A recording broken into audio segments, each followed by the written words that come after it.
জামাত ইসলামীকে কিভাবে ক্ষমতায় আসা ঠেকিয়ে দেওয়া হয়েছে, নেপথ্যে কারা, সব ঘটনা স্পষ্ট হয়ে যাচ্ছে, জাতির সামনে এখন ফাঁস হচ্ছে। হ্যাঁ, সব রহস্য উন্মোচিত হবে এবং জনগণ বিশ্বাস করবে, বুঝবে যে জামাত ইসলামী পরিকল্পিতভাবে জামাত ইসলামীকে ষড়যন্ত্র করে ঠেকিয়ে দেওয়া হয়েছে। জামাতের বিপুল জনসমর্থন ছিল, জনগণ জামাতকে ভোট দিয়েছে, জনগণ জামাত ইসলামীকে চাইতো। আপনারা দেখেছেন, আমরা দেখেছি, আমি নিজে বাংলাদেশে ভোটের প্রচারণায় মাঠে নেমেছিলাম। জামাতের পক্ষে যে গণজোয়ার, জামাতের পক্ষে যে দৃশ্যমান সমর্থন ছিল, বিএনপির এত ছিল না। সেই জামাতকে ক্ষমতা আসতে দেওয়া হয়নি। জামাতকে যে ক্ষমতা আসতে দেওয়া হবে না এটা আমিরে জামাতও জানতেন, হয়তো তাকে তিনি মেনে নিতে বাধ্য হয়েছে। এটা মেটিকুলাস ডিজাইন নির্বাচন ছিল, যে নির্বাচনে জামাতকে পরিকল্পিতভাবে বিরোধী দল দেওয়া হয়েছে এবং এই ডিজাইনের পার্ট জামাত, এটা আমি স্বীকার করি এবং বলি। কিন্তু জামাতের হাত পা বাঁধা। বরং জামাত যদি এটার পার্ট না হতো তাহলে হয়তো আরো ডিজাস্টার হতো। আর হয়তো বা এইসব মেটিকুলাস ডিজাইন না মেনে আর একটা বিপ্লবের ডাক দিলে হয়তো আরো ভালো কিছু হতো, দ্যাটস ডিফারেন্ট ডিসকাশন। কিন্তু এটা দিবালোকের না স্পষ্ট হয়ে যাচ্ছে। এই ইউনূস সরকার, ইউনূসের উপদেষ্টারা, অধিকাংশ উপদেষ্টারা মিলে ঠান্ডা মাথায় জামাতের ক্ষমতায় আসা ঠেকিয়ে দিয়েছে। জামাতকে ক্ষমতায় আসতে দেয়নি কারা? কারা বিএনপির পক্ষে রেজাল্ট ইঞ্জিনিয়ারিং করেছে? Bharat, America, deep state, media, BNP, Awami League, doctor Yunus সরকার। ডক্টর ইউনূস নিজেই জড়িত, নাম্বার ওয়ান। সেই লন্ডন বৈঠক তারেক রহমানের সাথে ওই দিনই ইউনূস সিদ্ধান্ত নিয়েছিলেন যে তারেক রহমানকে ক্ষমতা এনে দিবেন। এটা হচ্ছে অরিজিনাল কথা। বিএনপি ক্ষমতায় আনতে হবে, কারণ নানান কিছু ক্যালকুলেশন করেছে। জামাত ক্ষমতা আসলে একটা ধর্মীয় দল ক্ষমতায়, ইউনূসের হাত ধরে ইউনূসের অধীনে নির্বাচন হয়েছে, কি না কি হয়, জামাত পারে কি পারে না, এবং জামাত ক্ষমতা আসলে ইন্টারন্যাশনাল কমিউনিটি কিভাবে কি রেসপন্স করে, ইউনূসের হাত ধরে বাংলাদেশে মৌলবাদের উত্থান হয়েছে, অমুক তমুক, এইসব ঝামেলায় ইউনূস যেতে চায়নি।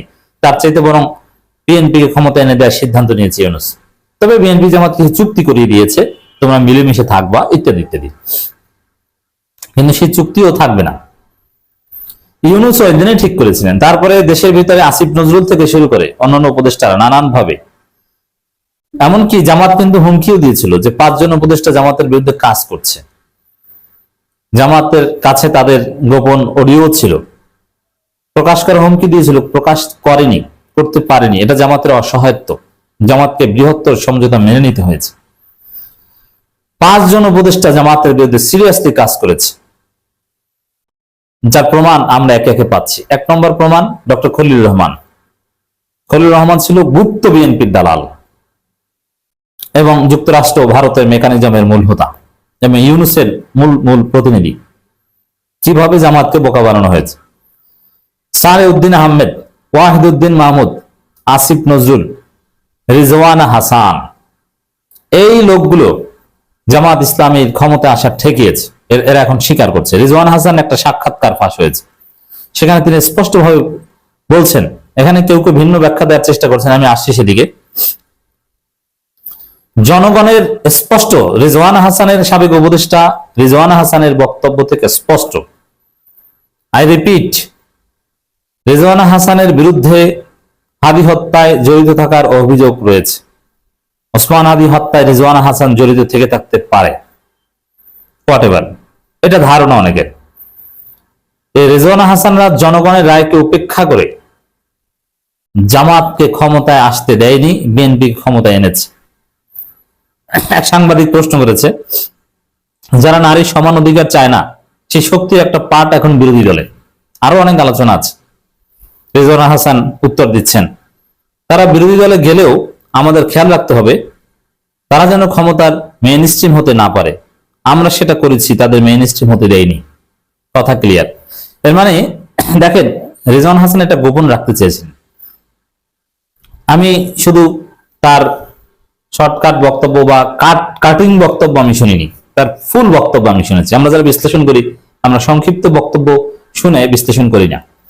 যেমন আপনারা শুনেছেন রিজওয়ানা হাসানের কয়েক সেকেন্ডের বক্তব্য, ওইটা ভাইরাল হয়েছে, কিন্তু আমি শুনেছি পুরো সাক্ষাৎকার।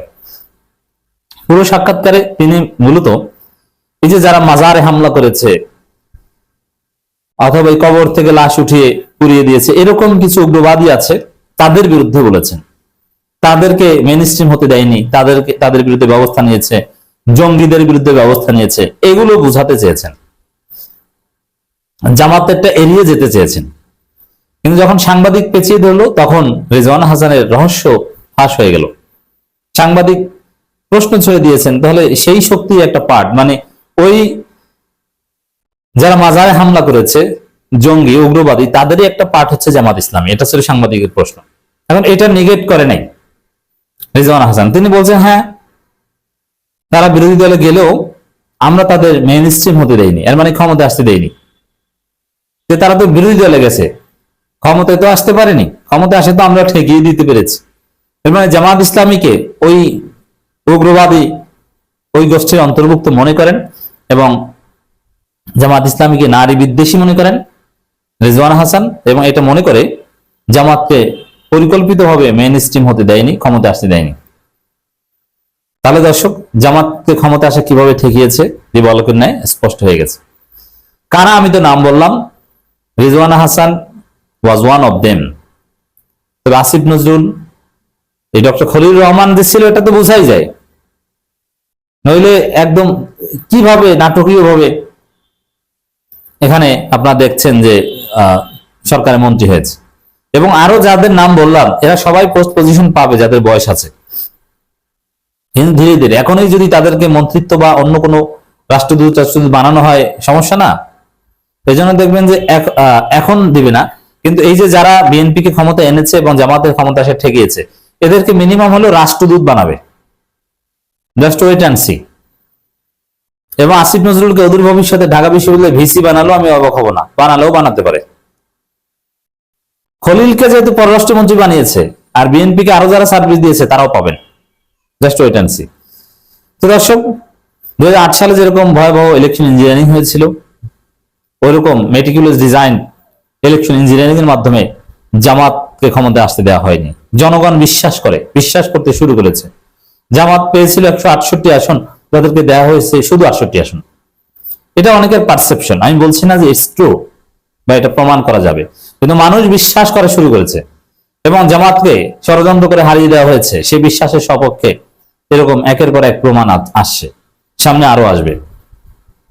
তবে জামাতকে এভাবে হারিয়ে দেওয়া হবে, জামাত নিজেরা এতটা বুঝতে পারেনি।